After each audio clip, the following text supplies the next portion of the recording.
मेरी ये रास्ते में एक व्यू आया हमारे पास, सिलीवा, यही है जी एक पॉइंट, सिलीवा होटल।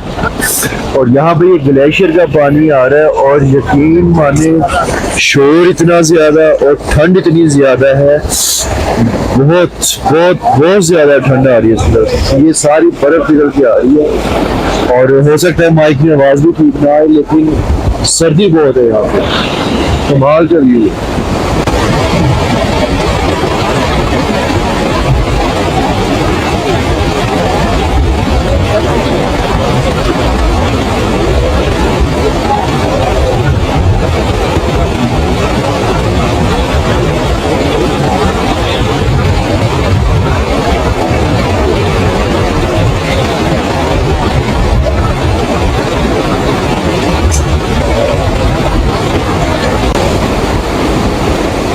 दूसरी साइड से दिखाते हैं आपको, यही यही पानी ग्लेशियर का निकल के आगे नदी की तरफ जा रहा है और यही फिर आगे अताबाद लेक की तरफ पानी निकलता है।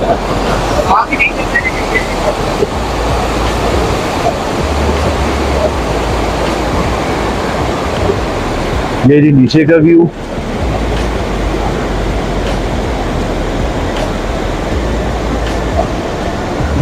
ये आ गई पासू के पहाड़ और ये रहा सूरज। नजर तो नहीं आएगा, बादल है थोड़े से,